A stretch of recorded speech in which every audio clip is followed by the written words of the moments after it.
संस्कार का अर्थ होता है शुद्ध करना। जब हमारा जन्म होता है तो वेद मंत्रों से कई कई शुद्धि की जाती है। केवल स्नान कर लेने से शुद्धि नहीं होती है। शुद्धि, पूर्ण शुद्धि के लिए वैदिक मंत्रों से स्नान करना चाहिए। इसीलिए हमारी भारतीय पद्धति है कि जब हम लोग स्नान करते हैं तो पूर्ण आत्मा की शुद्धि के लिए भगवान का नाम बोलते हैं। हरे कृष्ण गोविंद हरि कह करके नहाते हैं, देह पोंछते हैं, है ना। ये संसार में आप कहीं नहीं पाएंगे कि नहाते समय मंत्र स्नान भी किया जाता है। चुपचाप स्नान नहीं करना चाहिए। जल अपना काम करता है और मंत्र अपना काम करेगा। जल शरीर को शुद्ध करता है और मंत्र आत्मा को शुद्ध करता है। हरे कृष्णा कृष्ण कृष्ण हरे हरे, हरे राम राम राम हरे हरे। तो मंत्र द्वारा बच्चों को शुद्ध किया जाता है। और संस्कार तो गर्भाधान संस्कार भी किया जाता है, लेकिन गर्भ से जब बच्चा पैदा होता है तो एक जातक संस्कार होता है, जात कर्म संस्कार, जन्म लेते ही संस्कार। इसके बाद होता है नामकरण।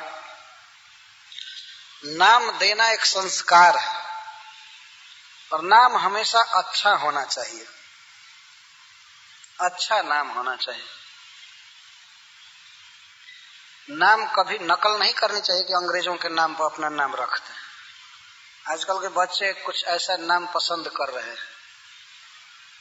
एक घर में मैं गया था लॉस एंजलिस में, एक माता जी की बेटी थी। मैं पूछा इसका क्या नाम है, तो माता जी स्वयं कहे कि मैं तो इसका मीरा नाम रखी थी, लेकिन ये अपने को मोना कहती है। मैं नहीं जानता था मोना का क्या मतलब हुआ। वो बताए कि ये इंग्लिश नेम है। नाम स्वयं नहीं रखना चाहिए। नाम माता पिता रखें या पुरोहित जी रखें, अच्छा नाम रखना चाहिए। नाम एक संस्कार होता है। तो आप इनका संस्कार कर दीजिए। तो गर्गाचार्य ने कहा कि मैं तो जदुवंशियों का गुरु हूं, तो आपके बच्चों का कैसे संस्कार करूं। तो वे कहते हैं जन्मना ब्राह्मणो गुरु। ब्राह्मण जन्म से ही गुरु होता है सभी मनुष्यों का। नंद बाबा कह रहे हैं ब्राह्मण जन्मना गुरु, वो जन्म से ही गुरु होता है। देखिए शास्त्र के शब्द, ब्राह्मणो जन्मना गुरु, जन्म से ही वो मनुष्यों का गुरु होता है, तो सभी मनुष्यों का। तो आप संस्कार कर दीजिए कि गर्गाचार्य जो चाहते थे उसी की प्रार्थना की जा रही है। तो उनकी खुशी का तो कोई ठिकाना नहीं रहा, तो आनंद मग्न हो गए। लेकिन कैसे कहते हैं,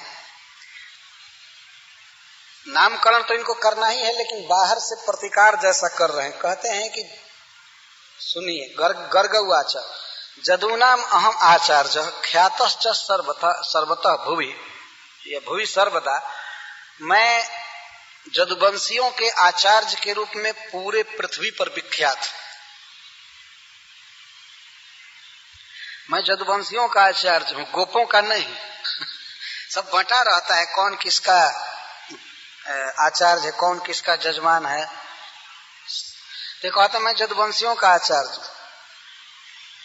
तो यदि मैं संस्कार करूंगा तो लोग ये शंका करेंगे कि नंद का बच्चा जदुवंशी है। और कोई शंका करे कोई बात नहीं, कहीं कंस को पता लग जाएगा, वो तो ये सोचेगा कि वो जदुवंशी है, तब तो संस्कार हुआ है गर्गाचार्य के द्वारा, क्योंकि वो जदुवंशियों के आचार्य हैं। फिर नंद बाबा कहते हैं कि नहीं, इसको जानेगा कौन, आप यहाँ कर रहे हैं तो कौन जानेगा। तो ये कहते हैं मैं ख्यात हूं, मैं विख्यात हूं, मेरा मथुरा से चलना सबको मालूम होगा कि कहाँ जा रहे हैं। बड़े आदमी पर सबकी निगाहें लगी रहती हैं कि कहाँ जा रहा है, क्या बोल रहा है। कोई राष्ट्रपति या बड़ा मिनिस्टर बोले तो तुरंत न्यूज़पेपर में छाप दिया जाता है कि यह बोला, यहाँ जा रहा है, ये कर रहा है। बड़े व्यक्ति को सब लोग जानते हैं। तो कहते हैं मैं ख्यात हूं, इसलिए मुझसे आग्रह मत कीजिए इनका नामकरण करने के लिए। आप मुझसे आग्रह मत कीजिए, तो क्या बात हो जाएगी। तो इस पर कहते हैं कि सुतम मया संस्कृतम ते मन्यते देवकी सुतम। यदि मैं आपके पुत्र का संस्कार करूंगा तो कंस यही मानेगा कि ये देवकी का पुत्र है। क्यों? ये पूछ रहे हैं ऐसा कैसे? अगर मान लीजिए आप हमारे बेटे का संस्कार कर देते हैं तो यही होगा ना कि ये जदुवंशी है, इतना ही पता चलेगा। लेकिन ये कैसे पता चलेगा कि ये वसुदेव का पुत्र है या देवकी का पुत्र है? ये कैसे फालतू चीज कोई समझेगा? तो कहते हैं नहीं समझेगा। उसका कारण ये है कि कंस पाप मति, गर्गाचार्य जी कहते हैं कंस के मति में पाप समाया हुआ है। वसुदेव जी के बहुत पुत्रों का वध किया और अन्य कई बच्चों की हत्या का वो प्रयास कर रहा है।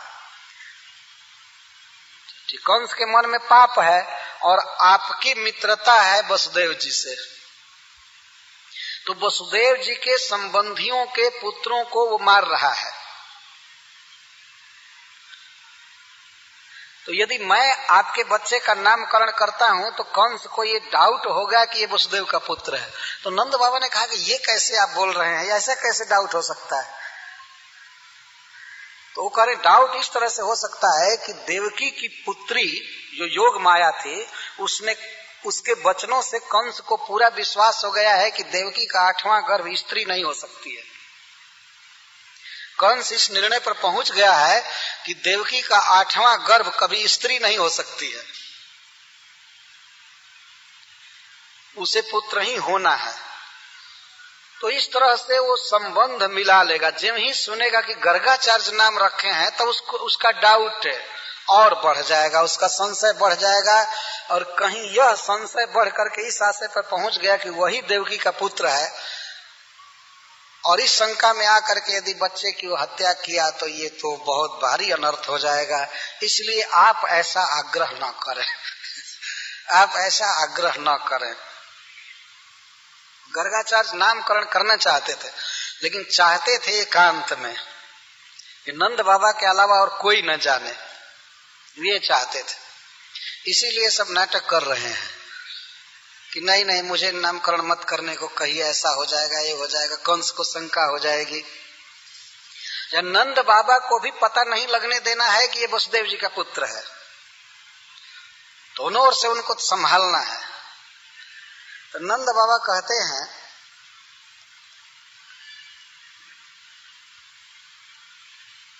नंद उवाच अलक्षितोस्मिन् रहसि मामकैरपि गोब्रजे कुरु द्विजाति संस्कारम स्वस्ति वाचन पूर्वकम।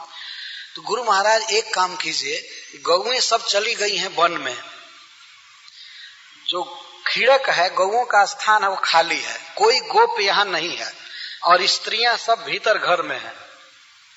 तो ऐसा काम करे कि एकांत में इनका नाम रख दीजिए और कोई यज्ञ नहीं होगा, फिस्ट नहीं होगा, कोई उत्सव नहीं होगा कोई नहीं जानेगा। ये भगवान चोरी चोरी से जन्म लिए और चोरी से नाम रखा जा रहा है। वे कहते हैं कोई नहीं जानेगा। नंद बाबा कहते हैं मैं कोई उत्सव नहीं करूंगा, बाद में फिर कर लूंगा, कभी बंधु बांधवों को प्रसाद देना होगा, फिस्ट देना होगा तो मैं दे दूंगा, बधाई बजवाऊंगा, लेकिन यहाँ कोई नहीं जानेगा। यहाँ तक कि हमारी पत्नी जसोदा या रोहिणी आदि भी नहीं जानेगी। मैं इन दोनों बच्चों को लेकर के गायों के खीड़क में चलता हूँ, गायों के स्थान में एकांत में छिप करके और नामकरण कर दीजिए।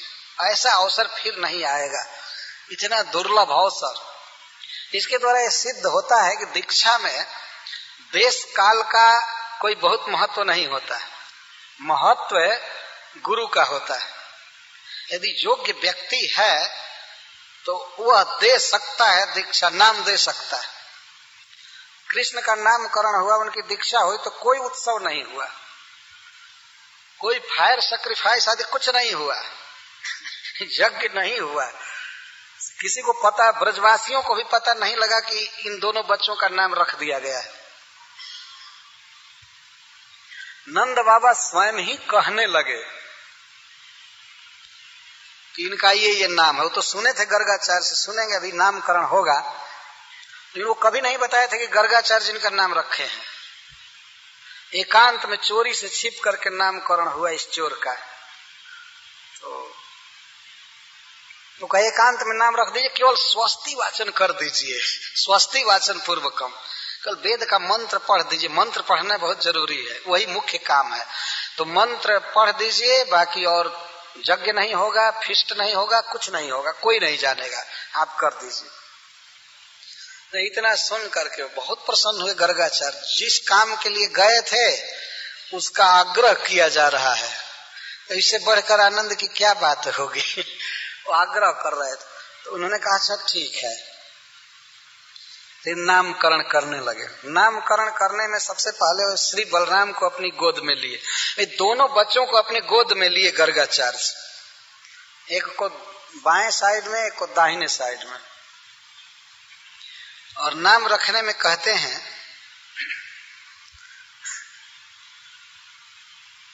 अयम ही रोहिणी पुत्रो, जो बड़े भाई का पहले नाम रखना चाहिए तो कहते हैं अयम ही रोहिणी पुत्रो, ये जो रोहिणी का पुत्र है, रमयन सुहृदाम गुणई, अपने गुणों से अपने सुहृदों को बड़ा सुख देगा, रमाएगा, इसलिए इसका एक नाम राम है। ये अपने बंधुओं को बड़ा सुख देता है। श्री बलराम जी सर्वदा अपने बंधुओं को सुख देते थे। भगवान श्री कृष्ण पर आक्षेप किया जाता है कि कभी कभी अपने बंधुओं को भी मरवा देते थे, जैसे कौरव और पांडव दोनों इनके संबंधी थे। दुर्योधन इनका समधी था और अर्जुन युधिष्ठिर आदि का तो कहना ही नहीं, सब अपना वंश था, परिवार था, लेकिन उसमें भी ये फूट डाल करके और झगड़ा करा दिए। इसलिए भगवान कृष्ण पर लोग ऐसा कहते हैं ये प्रेम नहीं करते हैं बंधुओं से। लेकिन श्री बलराम जी हमेशा झगड़ा रोकने का प्रयास किए, हमेशा। जब कौरव पांडव में युद्ध होने वाला था तो ये तीर्थ यात्रा का बहाना करके चल दिए, हम किसी साइड में नहीं रहेंगे, अपने घर में युद्ध हो रहा है तो हम किसका पक्ष करें।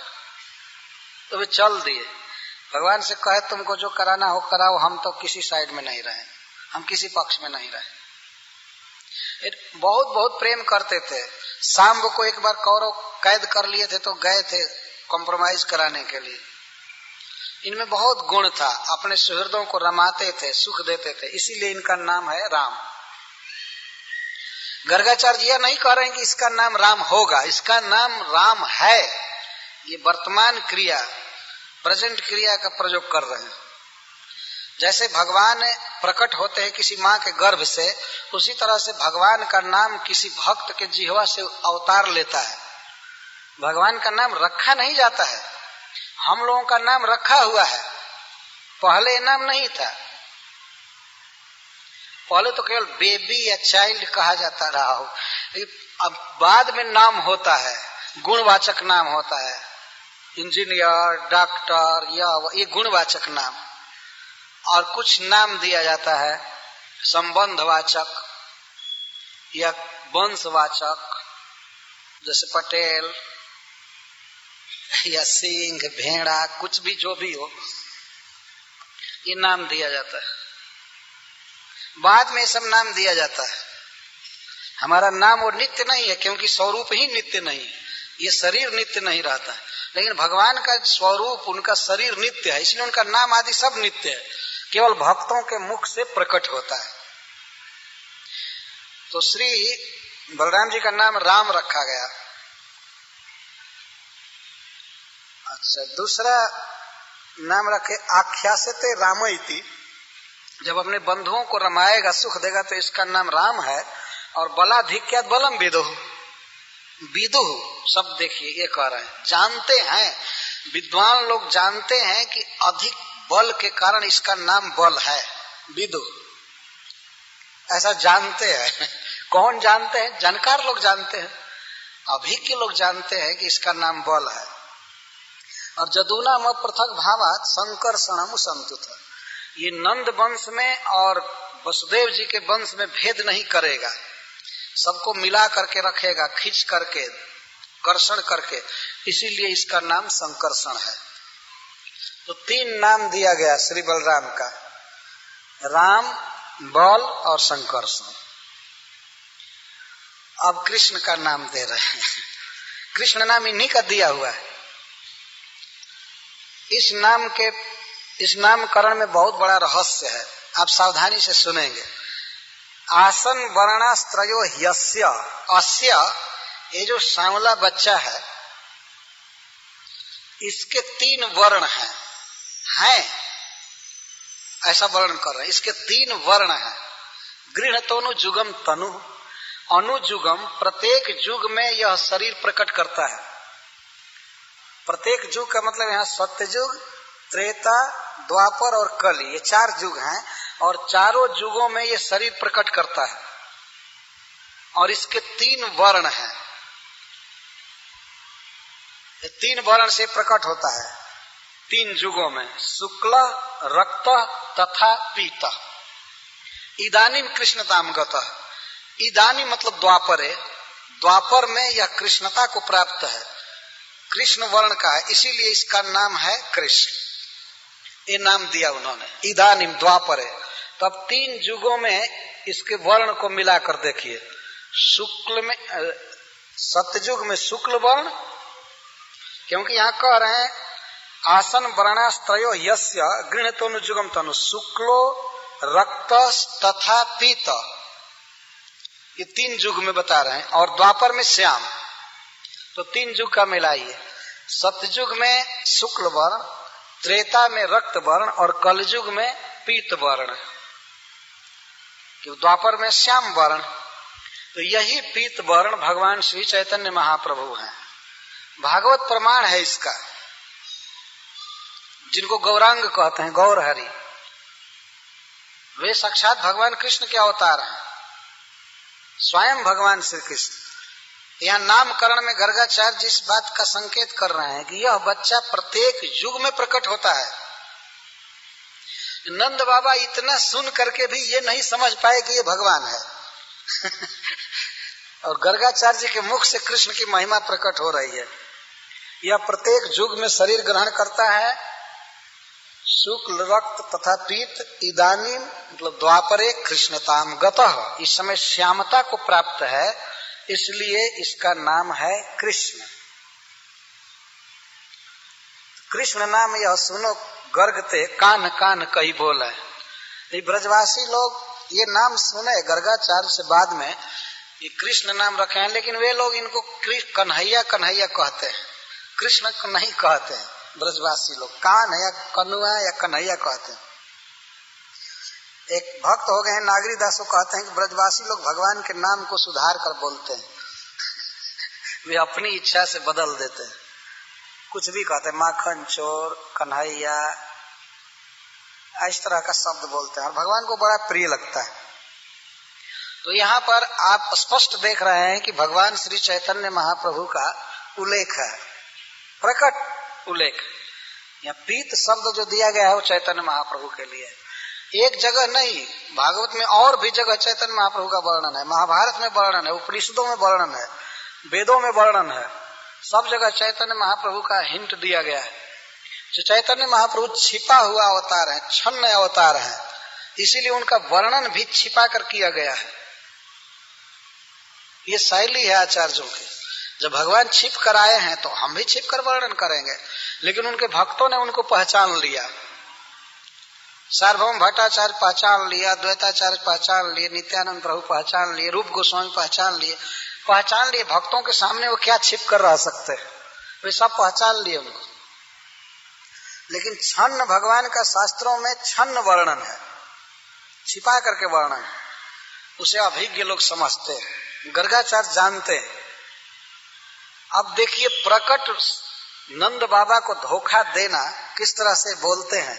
कहते हैं प्राक अयम वसुदेव से क्वचित जातस्तवात्मज, हे नंद महाराज, आपका ये पुत्र कभी वसुदेव जी के यहाँ भी जन्म लिया था, प्राक पहले।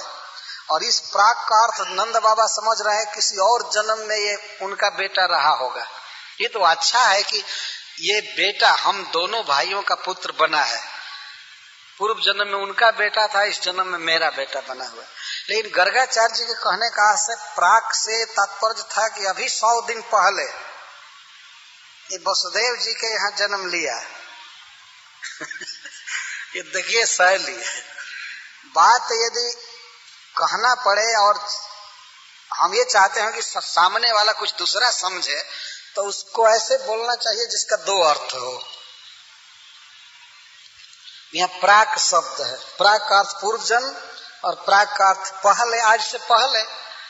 ये कभी इसीलिए वो लगा रहे हैं स्थान क्वचित। अगर नंद बाबा ये पूछे कि कब ये वसुदेव जी का पुत्र हुआ था, तो कभी कभी पहले हुआ था कभी पहले हुआ था, क्वचित प्राक। ये कभी पहले वसुदेव जी का भी पुत्र हुआ था, तो इसलिए इस रहस्य को जानने वाले लोग इसको श्रीमान वासुदेव कहते हैं। अभिज्ञा संप्रचक्षते, अभिज्ञा मतलब जानने वाले, पूर्ण विद्वान, वो इसको श्रीमान वासुदेव कहते हैं। ये नहीं कह रहे हैं कि मैं नाम रख रहा हूं। हमारे जैसे बहुत अभिज्ञ हैं, इनके कहने का आशय ये है। नारद जी अभिज्ञ हैं, ब्रह्मा जी अभिज्ञ हैं, समस्त देवता तो जानते हैं कृष्ण को। तो वसुदेव जी के यहाँ प्रकट हुए, इसके बाद नंद बाबा के पास गए, तो इस रहस्य को जानने वाले विद्वान लोग आपके इस बच्चे को श्रीमान वासुदेव कहते हैं। नंद बाबा ये समझ रहे थे कि हमारा लड़का पहले कभी वसुदेव जी के यहाँ जन्म लिया था, इसीलिए कई जन्मों से उसका नाम वासुदेव प्रसिद्ध है। तो गर्गाचार्य जी को जो कहना था वो पूर्ण कह रहे थे, लेकिन नंद बाबा को जितना समझना था उतना ही समझ रहे थे वो पूरी बात नहीं समझ रहे थे यह है भगवान का नामकरण। रहस्यमय भगवान का अवतार होता है, इसलिए इनका नामकरण भी रहस्य पूर्ण हो रहा है। आप संस्कृत का थोड़ा भी नॉलेज होगा तो समझ सकते हैं कि ये नाम रख नहीं रहे हैं, ये नाम को प्रकाशित कर रहे हैं। यह इसका नाम है, इसके बहुत से वर्ण हैं, रंग हैं प्रत्येक युग में, और इसके बहुत से नाम हैं। तो दो नाम रखे, श्रीमान वासुदेव और कृष्ण, ये प्रकट किए दो नाम। फिर कहते हैं नंद बाबा मैं क्या कहूं, बहूनि संति नामानि रूपाणि च सुतस्य ते सुतस्य बहूनि रूपाणि नामानि संति। संति वर्तमान क्रिया में लगा रहे हैं। आपके पुत्र के बहुत रूप हैं, बहुत नाम हैं। त्रिकाल सत्य, भूतकाल में भी नाम थे, इस समय हैं, रहेंगे। संति ये शब्द लगा रहे हैं आप। अब देखिए आसीत क्रिया लगानी पड़ती है एक वचन के लिए, और आसन बहुवचन के लिए भूतकाल में, और आगे के लिए भविष्यंति। लेकिन यहाँ संति, सत शब्द से संति बना। सत का अर्थ है वर्तमान। आपके पुत्र के बहुत नाम हैं और बहुत रूप हैं, उनकी कोई गिनती नहीं है। कितना नाम मैं रखूं, विष्णु सहस्त्र नाम तो इसका यही प्रकट है ये आपके बच्चे के बहुत नाम है। अब और देखिए प्रकट बोल रहे हैं, लेकिन नंद बाबा नहीं समझ रहे हैं। गुण कर्मानुरूपाणी तान्य हम वेद नो जना। गुण कर्मानुरूपाणी, इसके गुणों के अनुसार और कर्मों के अनुसार इसके बहुत नाम है। गुण के अनुसार जैसे भक्त वत्सल, या कर्म के अनुसार गिरवरधारी, रास बिहारी, इसके बहुत से कर्म हैं, उसके अनुसार इसके बहुत नाम है। अनादि काल से भगवान की लीलाएं नित्य हैं। हमें ऐसा नहीं समझना चाहिए जैसे हम लोग कुछ कर्म करते हैं, बड़े होते हैं, तो ऐसे भगवान भी किए। उनकी जो भी लीलाएं हैं नित्य हैं। भगवान में काल की बाधा नहीं है, भूत भविष्य का भेद नहीं है, इसलिए संति शब्द का प्रयोग किया जा रहा है। गर्गाचार्य जैसा महान गुरु, महान आचार्य कैसे झूठ बोल सकता है? तो इसलिए वे कहते हैं आपके इस पुत्र के बहुत नाम हैं और बहुत रूप है। बहुत रूप प्रकट करता है, इसके बहुत नाम है, गुण के अनुसार, गुणों के अनुसार और कर्मों के अनुसार। तान्यहम वेद नहीं कहते हैं, तान्यहम वेद नो जना। उनको मैं जानता हूं, जना न वेद, दूसरे लोग नहीं जानते। इसको ऐसे कहते हैं। वास्तव में इसका अर्थ यह हुआ, तानी अहम न वेद जना अपि न। उनको मैं भी नहीं जानता हूं और दूसरे लोग भी नहीं जानते हैं, लेकिन नंद बाबा के सामने अपना गुरुत्व व्यक्त कर रहे हैं कि वे फैक्ट न समझ जाएं। वे कहते हैं कि मैं उनको जानता हूं लेकिन आइडेंटिटी पीपल नहीं जानते हैं। तो नंद बाबा को विश्वास हुआ, हाँ गुरु जी तो सब जानते हैं, लेकिन गुरु जी क्या जानेंगे भगवान के विषय में? भगवान का तत्व तो अनंत है। तो इसीलिए वो ऐसे गर्गाचार्य बोल रहे हैं। इनका भीतरी अर्थ है कि मैं भी उनको नहीं जानता हूँ, फिर साधारण आदमी तो जानेंगे कहाँ से। आपके पुत्र के बहुत नाम है, बहुत गुण है, बहुत लीलाएं हैं, ये नामकरण किया जा रहा है। अब इसके गुण का वर्णन करें नाम रख करके। ऐसा वह श्रेय आधास्यत गोप गोकुल नंदन, आपका यह पुत्र गौओं को और गोपों को बहुत आनंद देगा। इसके कारण गौओं को और गोपों को बहुत सुख मिलेगा। आपका मंगल करेगा ये बच्चा, आप चिंता मत कीजिए, इसके द्वारा आपका हित होगा। और अनेन सर्व दुर्गाणी जुयम अंजस तरिष्यथ, इस बच्चे के द्वारा आप सब प्रकार की बाधाओं को आसानी से पार कर जाएंगे, सुगमता से। कोई असुर आएगा या कुछ भी घटना होगी, मतलब इनके कहने का मतलब इंद्र वर्षा करेगा, पत्थर बरसाएगा, कुछ भी होगा, दवानल लगेगा, कालिए के विष की ज्वाला आदि, ये सब इसके द्वारा आप लोग सभी दुर्गों को, कठिनाइयों को पार कर जाएंगे। इस तरह का गुण वर्णन कर रहे हैं। अनेना मतलब इसके द्वारा सर्व दुर्गाणी, दुर्ग का अर्थ दुर्गम विपत्ति, दुर्गम स्थान, दुर्गम समय, सब प्रकार की विपत्तियों को आप लोग पार कर जाएंगे। भगवान ने गीता में कहा है मच्चित्त सर्व दुर्गाणी मत प्रसाद तरिष्यसि, तुम सब प्रकार की बाधाओं को मेरी कृपा से पार कर जाओगे। भगवान कृष्ण में यदि मन लग जाए, उनका भक्त हम हो जाएं, तो जीवन में कोई संकट नहीं रहेगा। नामकरण के समय में ही गर्गाचार्य ने बता दिया कि इस बच्चे का यदि आश्रय लिया जाए तो मनुष्य सब प्रकार की कठिनाइयों को पार कर जाएगा, कोई दुख नहीं हो सकता। और अंज का अर्थ है आसानी से। खेल खेल में आप गोवर्धन धारण कर लिया, आग पी गया, आसानी से खेल खेल में कृष्ण रक्षा कर लेते थे। तो जो नंद बाबा के लिए सत्य है, हम लोगों के लिए भी सत्य है। जो भी व्यक्ति सुख से जीना चाहता है, विपत्तियों को पार करना चाहता है, उसे कृष्ण का भक्त बनना चाहिए, आश्रय लेना चाहिए। तो उसी को एक दृष्टांत द्वारा कह रहे हैं कि हे ब्रजपते, हे ब्रज के स्वामी, पूरा नैना ब्रजपते साधवो 10 पीड़िता अराजके रक्षमाणा जिगुर 10 समय दिता।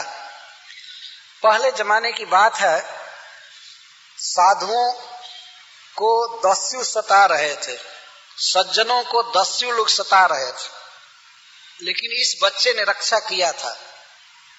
ये पृथु महाराज के अवतार के प्रति संकेत कर रहे हैं। जब भगवान पृथु के रूप में अवतार लिए थे तो उस समय चोर लुटेरे बढ़ गए थे, जनता को सता रहे थे। तो भगवान पृथु प्रकट होकर के जनता की रक्षा किए, तो उसी की याद दिला रहे हैं। लेकिन नंद बाबा ये सब नहीं समझे कि ये अवतारी है, भगवान है, और समझे कभी जन्म लिया होगा और इसके कारण साधुओं की रक्षा हुई होगी। तो आपके इस बच्चे ने साधुओं की रक्षा किया, उनको बढ़ाया। अब अंत में कह रहे हैं कि ये तस्मिन महाभागा प्रीतिम कुर्वन्ति मानवा नारयो भी भवन्ते तन विष्णु पक्षा निवासुरा। नंद महाराज, मैं कहां तक आपके बच्चे की बड़ाई करूं। कोई भी व्यक्ति जो इससे प्रेम करेगा, इस बच्चे से प्रेम करेगा, तो उसको कोई भी शत्रु अभिभूत नहीं कर पाएंगे। भीतरी शत्रु और बाहरी शत्रु भी, काम क्रोध लोभ आदि ये भीतरी शत्रु, और बाहरी शत्रु तो चोर बदमाश सब होते ही। तो बाहरी शत्रु भी नहीं दबा पाएंगे और भीतरी शत्रु भी। जैसे भगवान विष्णु के पक्ष में रहने वाले या भगवान विष्णु के आश्रय में रहने वाले देवताओं को असुर कभी नहीं सता पाते, उनको अभिभूत नहीं कर पाते हैं, पराजित नहीं कर पाते भगवान के आश्रय में रहने वाले को। उसी तरह आप लोग इस बच्चे से प्रेम करेंगे तो आप लोगों को शत्रु नहीं दबा पाएंगे। तो आश्रय लेने को नहीं कह रहे हैं कहते हैं कि आश्रय लेने को नंद बाबा के मन में वात्सल्य कम हो जाएगा, वो सोचेंगे कि अरे बड़ा व्यक्ति है, वात्सल्य भाव, पुत्र भाव खत्म हो जाएगा। इसीलिए कह रहे हैं ये तस्मिन महाभागा प्रीतिम कुर्वन्ति, जो इससे प्रेम करेंगे, इस बच्चा से स्नेह करेंगे, तो उनको शत्रु दबा नहीं पाएंगे। और अंत में नंद बाबा जब बिल्कुल आश्चर्यचकित हो गए तो गर्गाचार्य कहते हैं, नंद बाबा आप आश्चर्य मत कीजिए, तस्मा नंदात्म जोयम ते नारायण समो गुणै। हे बाबा, ये आपका जो आत्मज है, फिर संदेह पैदा न हो जाए कि हमारा बेटा इसी जन्म में क्या वसुदेव जी का पुत्र था, इसीलिए आत्मज कह रहे हैं। ये आपका जो आत्मज है, आपके देह से जो जन्म लिया है, ये आपका बेटा गुणों में नारायण के समान है। नारायण समो गुणै। मैं जो भी विशेषता वर्णन किया इसलिए कि ये नारायण के समान, आप इसको एकदम नारायण के समान समझिए। ये नारायण समो गुणै, इसका भीतरी अर्थ ये है कि गुणै ही, गुणों की दृष्टि से नारायण ही केवल इसकी समता कर सकते हैं और कोई नहीं। ये वास्तविक अर्थ है। गुणै ही नारायण सम, गुणों में केवल नारायण ही इसके समकक्ष हैं और कोई देवी देवता नहीं। ये वास्तविक अर्थ है। यह अर्थ नहीं है कि कृष्ण गुणों,